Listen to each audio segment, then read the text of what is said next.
Fox News is no better than the liberal media by the Southern Avenger. When conservatives used to complain about the liberal media, I was always right there with them, and there was never a doubt in my mind that both the network news and cable outlets like CNN had a leftward tilt, where Democrats were always made to look more favorable than Republicans, and liberal ideas were made to look more respectable than conservative ideas. This attitude was more widespread than many in the media expected, and the rise of the Fox News channel as a conservative alternative was considered proof by many that Americans were tired of being force-fed liberalism with their news. But these days, Fox News isn't much better than the liberal media they once sought to challenge, or as longtime conservative activist Richard Viguerie explains, quote, "I am dismayed that the Fox News channel apparently plans to bar Ron Paul from its January 6 presidential debate. I've not yet declared my support for any candidate, but I find this action inexcusable. Roger Ailes, the president of Fox News, is a brilliant political operative and businessman. In his 2003 interview with Broadcasting and Cable magazine, he said, in regard to liberal bias in the mainstream news media, quote, "Bias has to do with the elimination of points of view, not presenting a point of view." Well said, Roger. However, that's exactly what you are doing now.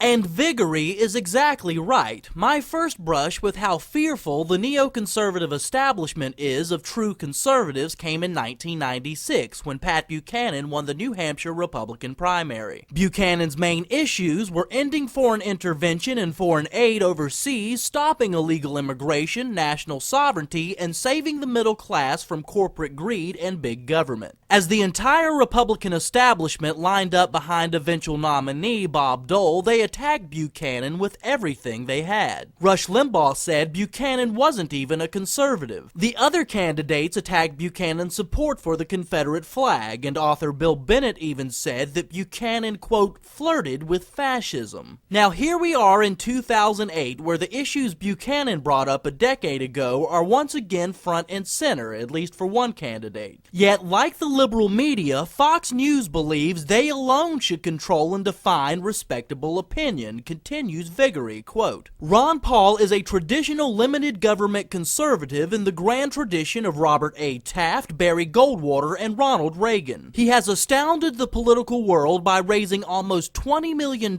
in campaign funds during the last quarter of 2007. In the latest Los Angeles Times Bloomberg poll, he's ahead of Fred Thompson in New Hampshire, yet Fox News is inviting Thompson and barring Paul. While Fox News has ended the Democratic monopoly in TV news, it is becoming disturbingly clear that it is perpetuating the pro-big government monopoly in TV news. A Republican presidential debate without Ron Paul is a debate between Tweedledum and Tweedledee. All the other Republican candidates would continue the big government policies of President George W. Bush, and the differences between them are mostly minor and cosmetic. Fox News itself apparently wants to limit the GOP discussion to variations on a neocon theme of perpetual war for perpetual big government. Amen, Mr. Viguerie. Conservatism should be defined through free and open debate amongst thoughtful folks with fresh ideas and a stake in the matter. Fox News apparently believes it should be defined solely by themselves and the political, government, and corporate interests they represent. Such journalistic elitism shouldn't be acceptable to intelligent people simply because it comes from the Republican side of the aisle. And if the liberal media was indeed the enemy of free speech, the neoconservative